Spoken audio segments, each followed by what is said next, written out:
ይሰማል አይደለ? ለገባችሁ አዎ ይሰማል። ጥሩ። የቀሩትን ይግቡና እስቲ አንድ ደቂቃ እንታገስ፣ ሁሉም እስኪገቡ።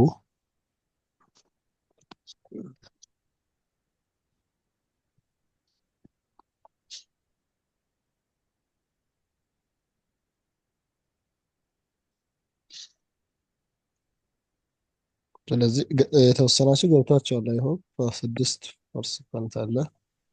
እሺ እንቀጥላለን። ሁለተኛውን ነው ስንሰራ ተቋረጠብን። ሶ 26 less than 3 times a number is 46. What is the number? ስለዚህ y ብለናል ነምበሩን። ስለዚህ 3 times a number ስለሚል 3y 26 less than 3 times a number ስለዚህ minus 26 equals 46 ይሆናል ማለት ነው።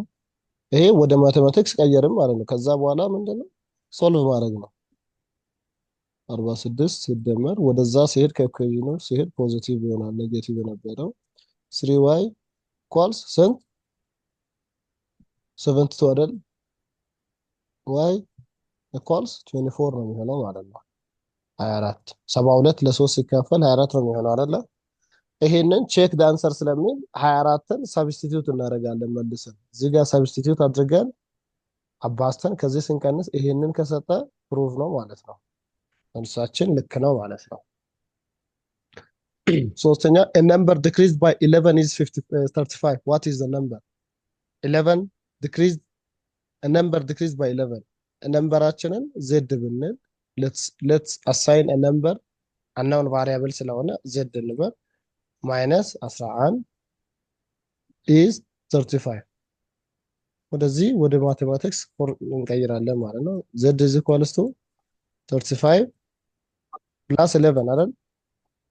z equals 46 ይሆናል ማለት ነው። በዚህ አይነት መልኩ መስራት እንችላለን ማለት ነው። ስለዚህ እያንዳንዱ የተሰራ ነው። ይሄ የመጀመሪያው ያው let y be the unknown number then mathematical equation ምን ይሆናል? y plus 10 equals 23 solve the mathematical equation y plus 10 equals 23 ብለን ሶልቭ እናደርጋለን። ይሄን 10 ወደዛ እንወስዳለን እንቀንሳለን 13 is the solution። ከዛ hence the unknown number is 13 ብለን በዚህ መልኩ what is the unknown number ስለሚል መልሳችንን the unknown number is 23 13 እንላለን ማለት ነው። በተመሳሳይ ሁለትም እንደዛው ነው ሰርተነዋል። ሶስትም እንደዛው አራትም እንደዛው በቃ በወርድ በቃል ወይም እንደዚህ በጽሁፍ የተሰጠውን ነገር ወደ ምን እንቀይራለን? ወደ ማቴማቲካል ኢኩዌሽን እንቀይራለን። ከዛ በኋላ ሶልቭ እናደርጋለን ማለት ነው። ይሄ ኤክሰርሳይዝ ነው። ራሳችሁ ትሰሩታላችሁ። ግን የመጀመሪያውን ዝም ብለን ከዛ ከሰራነው ጋር ተመሳሳይም ነው። a number increased by 7 gives 20. what is the number? ነምበራችን x እንበል increased ስለሚል ፕላስ ማለት ነው። ፕላስ 7 is 20 ስለዚህ is equal to 20 አይደል? x equals 20 minus 7 x equals 13 አይደል? ስለዚህ ኤክሳችን 13 ይሆናል ማለት ነው። ቢ ሁለተኛው a number decreased by 3 gives 13. what is the number? ስንት y decrease ስለሚል minus 3 ስንት ይሆናል? 13 y equals 13 ሲደመር 3 አይደል? y equals 16 ይሆናል ማለት ነው። በዚህ መልኩ መስራት እንችላለን ማለት ነው።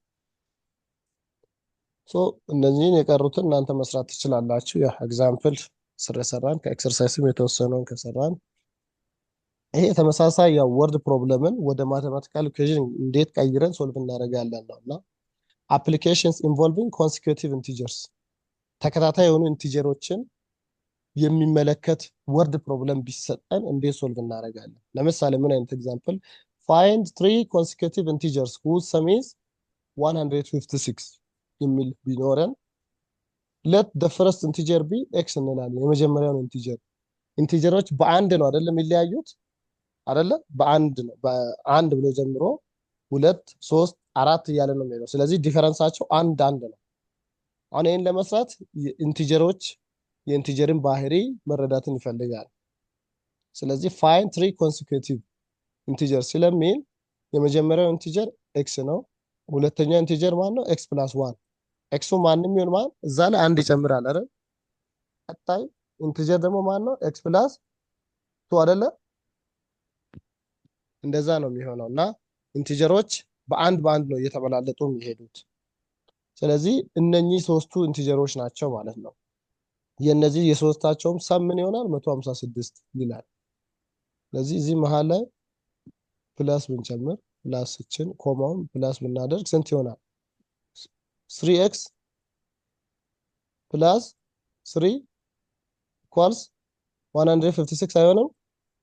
ወደ ማቴማቲካል ኢኩዌሽን ስንቀይር 3x ኢኳልስ 156 ማይነስ 3 3x ኢኳልስ 153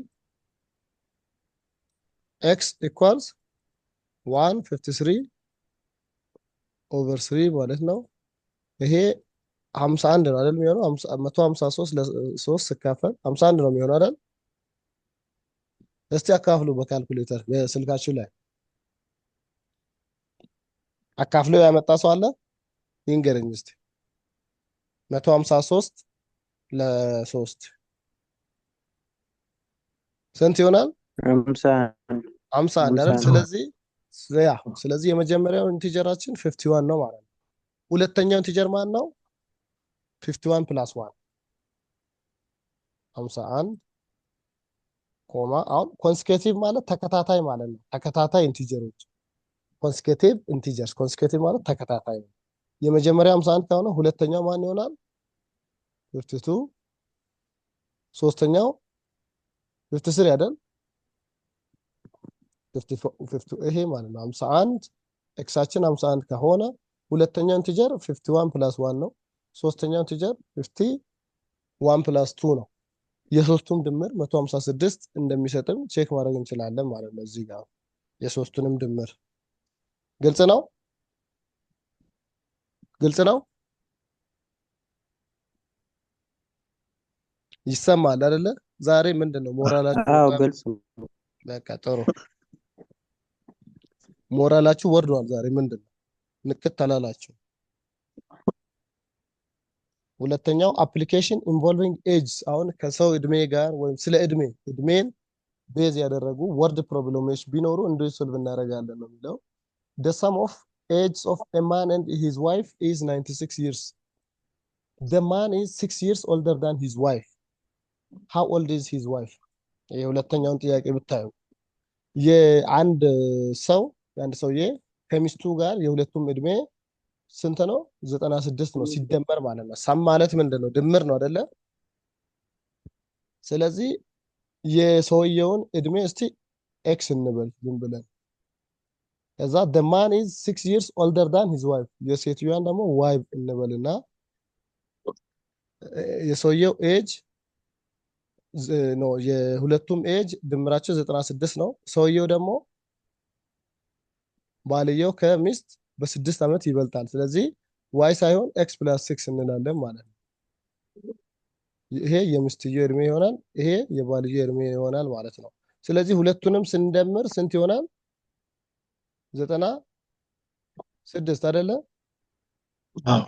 ያ ማለት 2x ፕላስ 6 ኢኳልስ 96።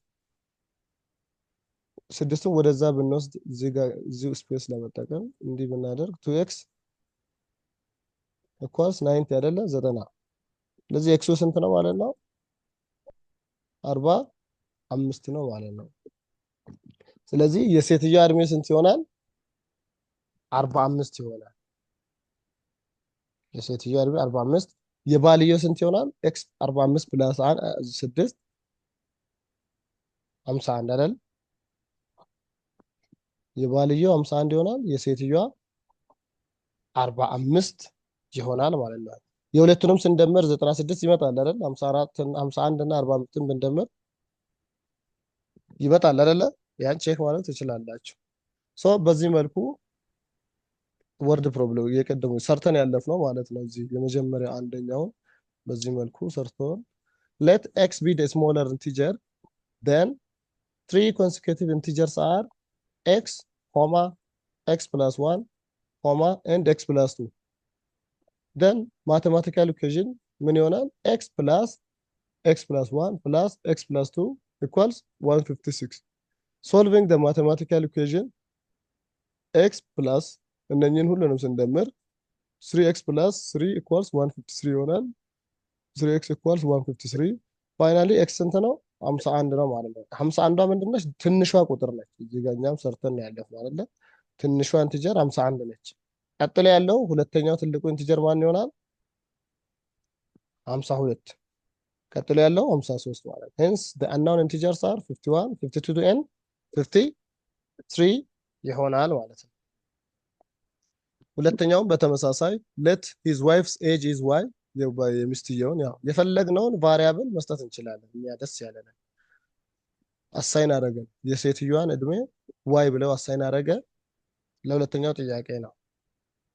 ከዛ the man's age will be y plus 6 የሴትዮዋ እድሜ y ከሆነ የሷ እድሜ የሰውየው እድሜ ስንት ነው? y plus 6 y ምንም ይሁን ምን የመጣው ሪዛልት ላይ 6 ስንጨምርበት ነው የሰውየውን እድሜ የምናገኘው። ምክንያቱም ጥያቄው ላይ ምን ይላል? the man is 6 years older than his wife ባል ከሚስት በ6 ዓመት እንደሚበልጥ መረጃ ስላለን ማለት ነው። ፋይናሊ ወደ ማቴማቲካል ኢኩዌሽን ቀይረን ሶልቭ አደረገን ማለት ነው። y equals 45 that means it is his wife's age ማለት ነው። therefore the age of his wife is 45 ይሆናል ማለት ነው። ሶስተኛውን ጥያቄ ታያችሁ። a farmer has sheep and hens አንድ ገበሬ በጎች እና ዶሮዎች አሉት። በጎች እና ዶሮዎች አንድ ላይ 100 ጭንቅላት አላቸው። 100 ጭንቅላት እና 356 እግር አላቸው እግሮች አላቸው እና how many sheep and hens does the farmer have አሁን ስንት በጎች እና ስንት ዶሮዎች ቢኖሩ ነው ይሄንን 100 ሄድስ የሚለውን እና 356 ሌግስ የሚለውን የሚያመጣልን ማለት ስንት በግ እና ስንት ዶሮ። ከዚህ ይሄን ጥያቄ ሶልቭ ለማድረግ መጀመሪያ የሆነ በጀነራል ናውሌጅ የምናውቀው ነገር አለ አይደለ? ሄድ ከሆነ የበግም አንዳንድ ጭንቅላት ነው ያላቸው አይደል? እኛም ሰዎችም አንድ ጭንቅላት ነው ያለን አይደለ? yes እግር ደግሞ ስንት ነው? በግ ስንት እግር አለው? በግ ስንት እግር አለው? 4። ዶሮ ስንት እግር አለው? 2። ይሄንን መሰረታዊ እውቀት ካለን እሱን ተጠቅመን ምን እናደርጋለን? ሶልቭ ማድረግ እንችላለን ማለት ነው። እዚህ ጋር ያለው since the total heads is 100 that means the sheep and hens together have 100 heads in number ያ ማለት let's say the farmer has x sheep እስቲ የበጎችን ቁጥር x እንበልና x ማለት የበጎች ነው። ስለዚህ የዶሮቹ ቁጥር ስንት ይሆናል? አንድ ጭንቅላት ከሆነ አንድ ዶሮ ነው፣ አንድ ጭንቅላት ከሆነ አንድ በግ ነው ማለት። ስለዚህ 100 ጭንቅላት የሚሆነው ምን ሲሆን ነው? እያንዳንዳቸው አንዳንድ ጭንቅላት ስላለ። ስለዚህ ከዚህ ከመቶ እችኛዋን የበጎችን ጭንቅላት ቁጥር ስንቀንስ የማንን ቁጥር እናገኛለን? የዶሮችን ቁጥር እናገኛለን ማለት ነው። ስለዚህ ይሄ አንድ መረጃ ነው። a sheep has 4 legs እግርን በተመለከተ እግሮቻቸውን በተመለከተ ደግሞ በግ 4 እግር ነው ያለው። so x sheep have 4 times x legs አንድ በግ ስንት እግር አለው? 4 እግር አለ። ስለዚህ x number of sheep ወይም የበጎች ቁጥር x ስላለን በአራት ይሆናል። በአራት እግር ስላለ ዶሮ ደግሞ 2 እግር ነው ያለው። ሶ ይሄኛው ቁጥር የዶሮ ቁጥር እዚህ ጋር 100 ማይነስ x የሚለው ቁጥር ምን ይሆናል? ትዋይስ ይሆናል። በሁለት ይባዛል። ምክንያቱም ዶሮ ስንት ነው ያለው? ስንት እግር? 2 እግር ነው ያለው። ቶታል ሰሙ 356 ነው። ስለዚህ በአጭሩ ምን እናደርጋለን? ሁለቱንም ደምረን ይሄ የሄንስ ነምበር እና የሺፕ ነምበርን ደምረን ይሄን ማለት ነው ይሄን 4xን እና ይሄኛው ሁለቱንም ደምረን ከምን ጋር እኩል እናደርጋለን? ከ356 ጋር እኩል እናደርጋለን። ይሄ ማለት ነው። therefore the number of legs of sheep የበጎች የእግራቸው ቁጥር እና የዶሮዎች የእግራቸው ቁጥር አንድ ላይ ስንት ነው? 356 ነው። የበጎች የእግራቸው ቁጥር 4 ታይምስ ኤክስ ነው። ኤክስ ማለት ነምበር ኦፍ ሺፕ ነው። አሁን ኤክስን ካልኩሌት አድርገን ስናመጣ ኮንፊውዝ እንዳንሆን፣ ኤክስ ማለት ስንጀምር የበጎችን ቁጥር ነው አሳይን ያደረግነው። ሌላውን ኢን ተርምስ ኦፍ ኤክስ ሶልቭ ስላደረግን ማለት ነው። ፋይናሊ እንደምራለን፣ ሶልቭ እናደርጋለን። ሊነር የምናውቀው ሊነር ኢኩዌሽን ይሆናል ማለት ነው። የመጨረሻው ኤክስ ኢኳል 78 ይሆናል ማለት ነው። ስለዚህ ይሄ ማለት የሺፕ ቁጥር ነው ማለት ነው። የበጎች ቁጥር ነው። የዶሮዎችን ቁጥር ለማግኘት ምን እናደርጋለን? ሲምፕሊ 100 ሲቀነስ 78 አይደለ? therefore the farmer has 78 sheep and 100 minus x which is 100 minus 78 which is 22 hens ማለት ነው። ስለዚህ ይሄ ገበሬ ስንት በግና ስንት ዶሮ አለው? 78 በግና 22 ዶሮ አለው ማለት ነው ይሄ ሰውዬ። so that is all about the word problems። እዚህ ኤክሰርሳይዝ አለ። ኤክሰርሳይዝ በራሳችሁ መለማመድ አለባችሁ። በሰራነው ኤግዛምፕል ቤዝ አድርጋችሁ ኤክሰርሳይዙን ራሳችሁ መስራት አለባችሁ ማለት ነው። so this brings us to the end of this unit as well as the module ማለት ነው። so ማቴማቲክስም በዚህ ያልቃል ማለት ነው።